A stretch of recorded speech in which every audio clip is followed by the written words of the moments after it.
kita sudah berkumpul di tempat yang sudah dijadwalkan untuk agenda wawancara dengan calon.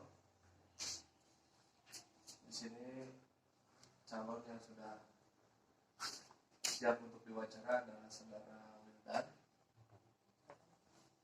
Kemudian untuk pemateri atau pewawancara di sini ada Bapak Adi sebagai perwakilan dari masyarakat. Kemudian ada Pak Harsidi sama dari masyarakat. Kemudian Pak Adi. Kemudian Pak Kapten sama dari masyarakat. Masing-masing dipilih oleh panitia karena dirasa mempunyai kompetensi di bidang masing-masing. Karena ini pertanyaannya sudah dirumuskan sebelumnya, mungkin langsung ke sesi wawancara saja. Selaku calon, sebagai calon pemimpin, calon RW di RW 13. Ini maka pertanyaan yang saya ajukan, setuju atau tidak setuju kan? Setuju, kalau setuju alasannya apa? Kalau tidak setuju alasannya apa? Statement yang pertama dari saya bahwa semua warga wajib beragama dan melaksanakan ajaran-ajaran agamanya. Setuju atau tidak? Nah, kalau setuju berarti alasannya apa? Ya. Nah, tentu jawabannya wajib. Karena kenapa? Agama itu merupakan fondasi dari setiap jiwa yang ada di dunia ini. Agama apapun gitu ya, termasuk apalagi agama Islam. Islam merupakan merupakan fondasi yang harus dimiliki oleh seseorang muslim. Jika agamanya saja sudah tidak bagus gitu ya, tidak bisa menjalankan agamanya dengan bagus, bagaimana mungkin seseorang tersebut bisa memimpin orang lain? Karena itu parameter yang harus menjadi parameter keberhasilan seseorang itu dilihat dulu bagaimana dia memperlakukan agamanya, bagaimana dia bersikap dengan agamanya. Seperti itu. Karena itu sangat penting dan juga wajib menjadi tolak ukur. Baik. Untuk yang kedua, setuju atau tidak setuju? Apakah Anda setuju atau tidak setuju kalau agama itu dapat berperan dalam menopang pembangunan dan kesejahteraan warga? Agama dapat menopang dalam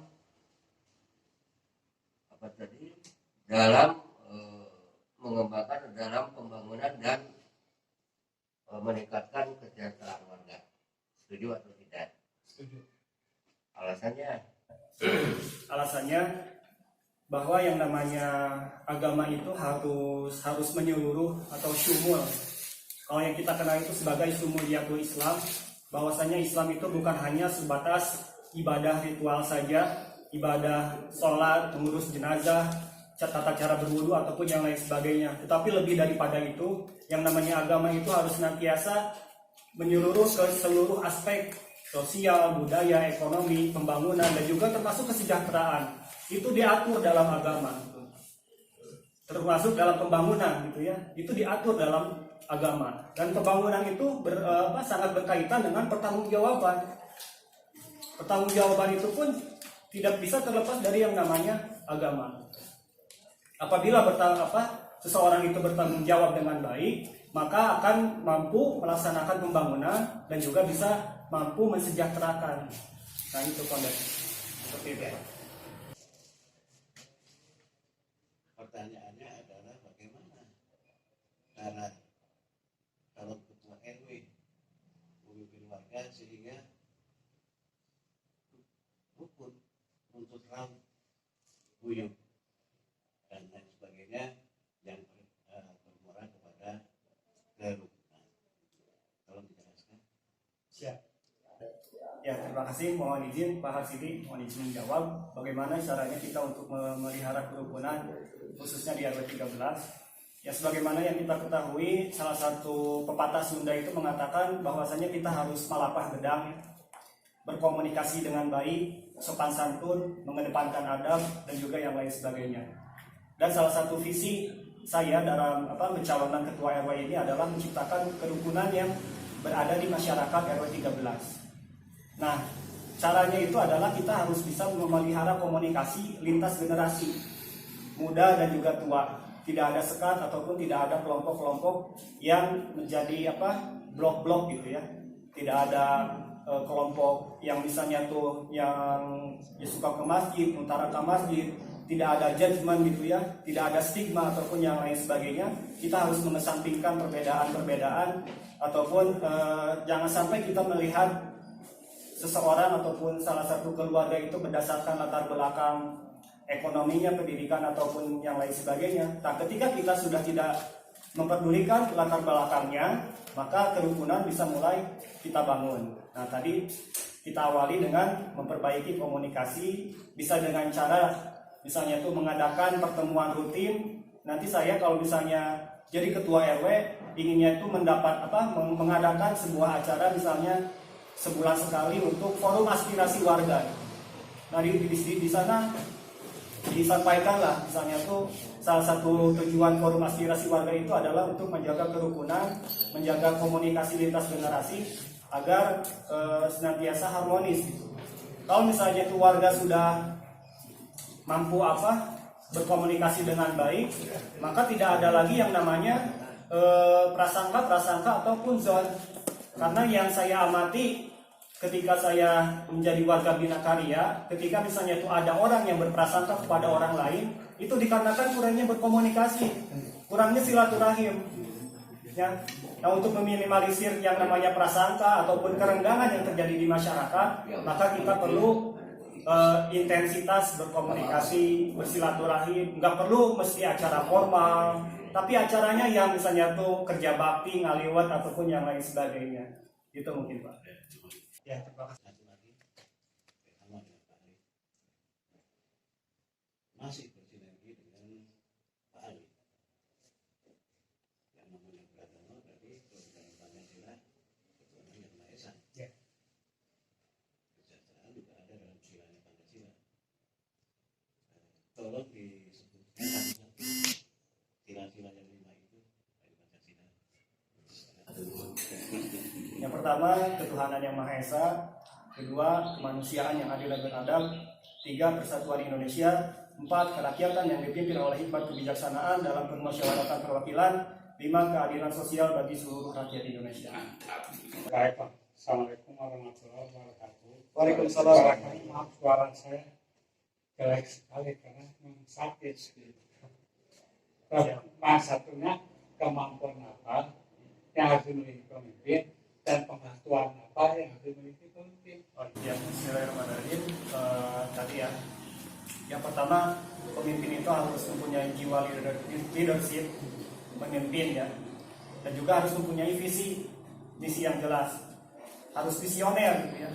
Pemimpin itu harus bisa mempunyai cita-cita, tujuan apa yang ingin dicapai, bukan hanya sekedar ingin meramaikan pencalonan RW saja, tetapi dia punya tujuan.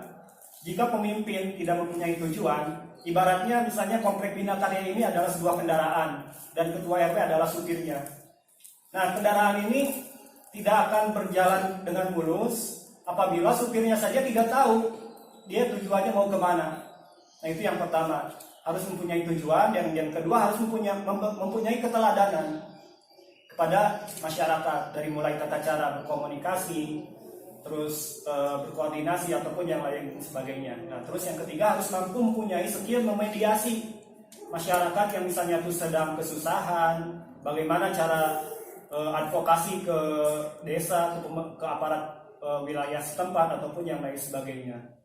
Nah, pengetahuan apa yang harus dimiliki oleh seorang pemimpin ya tadi ya Pak, tentang leadership, jadi harus cara berkomunikasi dengan baik ataupun yang lain sebagainya. Nah, sebagaimana yang kita ketahui, kenapa manusia itu diciptakan dengan 2 telinga dan 1 mulut, karena itu harus senantiasa banyak mendengar daripada berbicara. Begitupun juga dengan pemimpin. Pemimpin harus senantiasa banyak mendengar aspirasi dari masyarakat, tidak boleh anti kritik, tidak boleh baperan, tidak boleh pundungan gitu ya. Ketika misalnya itu ada masyarakat yang membicarakan, menggunjing, memfitnah ataupun yang lain sebagainya, tetapi buktikan dengan kinerja yang sekiranya bisa meyakinkan masyarakat. Nah, terus tadi jenis-jenis pemimpin ya Pak ya. Nah, kalau jenis-jenis pemimpin saya sih merujuk apa yang dicontohkan oleh Nabi SAW, bahwasanya ya pemimpin itu tidak boleh terlepas dari empat sifat: sidik, amanah, tabligh, fatonah. Harus jujur gitu ya, harus senantiasa amanah terhadap apa yang dipimpin, karena memang pertanggungjawaban sebagai ketua, apalagi ketua RW, ketua RT itu sangat berat. Bukan hanya LPJ ketika nanti beres kepengurusan saja, tetapi nanti masih berlangsung di akhirat. Akan sangat mengerikan sekali apabila misalnya seseorang pemimpin tidak amanah, menyelewengkan bantuan sosial ataupun yang lain sebagainya yang tidak seberapa di lingkungan RW, tetapi itu pertanggungjawabannya sangat berat sekali. Itu mungkin Pak, secara keseluruhan menjawab pertanyaan dari Pak. Tadi ada pertanyaan. Itu Berapa tipikal ya? Tipikal pemimpin. Ya. Nah, kalau misalnya berdasarkan pendapat pribadi saya, bahwasanya tipikal pemimpin itu ada yang pandai beretorika, pandai misalnya tuh mengadvokasi ataupun yang lain sebagainya, tetapi di sisi lain ada juga kelemahannya, misalnya tuh kurang bisa merangkul warga ataupun yang lain sebagainya. Nah, ada pemimpin yang memang ramah tamah, kurang dalam misalnya tuh retorikanya kurang bagus ataupun yang lain sebagainya, tapi dalam advokasi dia jago. Tapi misalnya tuh dalam merukunkan warga dia bagus ataupun yang lain sebagainya. Jadi sih menurut pendapat pribadi saya, tipikal-tipikal pemimpin itu ada yang memang tidak sepenuhnya sempurna, tetapi di dalam banyak tipe pemimpin tersebut bisa saling melengkapi satu sama lain, kayak gitu. Terima kasih ya Pak Adi Serpantia dan juga Seskus Karya. Kebetulan tadi dipesan akan oleh Panitia tentang kepemudaan. Saya juga tidak mau Ibina Karya ini meninggalkan generasi yang doib. Ya. Pemuda ini heterogen, suka masjid, barang taruna, yang suka gunung, yang suka motoran, begitu ya. Mungkin kalau ditakdirkan dan menjadi RW dengan suara yang banyak, kira-kira langkah-langkah apa yang akan kita lakukan untuk pemuda yang heterogen ini, dan kemudian program-program apa yang berhasil untuk ya pemuda kita ini. Itu aja ya. Terima kasih Abi Ino. Apabila misalnya nanti saya menjadi ketua RW 13, tentu sebagaimana yang kita ketahui bahwasanya SDM pemuda ini cukup banyak, dari RT 1 sampai RT 5. Saya lihat pas waktu saya kemarin beberapa kali jadi ketua KPPS, terus melihat daftar pemilih tetap, ternyata cukup banyak ya. Dan pas waktu saya menjadi ketua Karang Taruna dari 2012 sampai 2016 pun itu masih menyisakan PR, belum sepenuhnya bisa memberikan kontribusi yang baik bagi pemuda. Apabila nanti saya terpilih pun, saya tetap akan merangkul semua pemuda dari lintas organisasi, baik remaja masjid, Karang Taruna, terus itu Mamot, Spider ataupun yang lain sebagainya, untuk ya kita guyup. Karena saya tuh punya moto tagline itu gerak bareng, ayo barengan gitu. Tidak melihat lintas generasi ataupun yang lain sebagainya, tidak melihat kita dari organisasi mana. Dan saya akan merangkul gitu ya, insya Allah akan merangkul semua pemuda, tidak itu melihat remaja masjid, Karang Taruna ataupun yang lain sebagainya. Dan diadakanlah pertemuan forum pemuda, kayak gitu, forum pemuda. Program itu juga disiapkan berarti ya. Oh iya, ada satu lagi mungkin ya, beberapa yang saya ingin itu saya itu ingin mengusahakan ketika nanti misalnya ditakdirkan terpilih, saya ingin mengadakan pelatihan pemulasaran jenazah untuk pemuda dan juga pelatihan penyembelihan halal hewan kurban. Kenapa saya pengen dua aspek itu harus diikuti oleh pemuda bina karya supaya kita ada generasi penerus. Ketika nanti misalnya tuh ada yang meninggal, mereka siap memandikan mayat. Karena saya sendiri pas waktu ayah saya meninggal, pengetahuan saya tentang pemulasaran jenazah, saya kurang begitu memahami dan di situ menyesal. Dan saya mempunyai mimpi, jika saya menjadi pemimpin di bidang karya, saya ingin merangkul semua pemuda agar mempunyai skill memandikan jenazah, terus memotong hewan kurban, supaya mereka menjadi generasi penerus. Bukan hanya mengandalkan orang tua saja, tapi ini harus menjadi perhatian bagi pemuda, agar misalnya itu kita bisa peka terhadap beberapa tahun ke depan gitu ya. Seperti itu, Bi. Sip, Mbak Wildan ya. Jadi cekap timan ngomong kanjeng lagi. Sudah cukup mungkin Pak sesi kita jawabnya. Terima kasih atas waktunya Kang Wildan. Mungkin nanti dilanjut dengan calon selanjutnya. Terima kasih. Waalaikumsalam. Kayak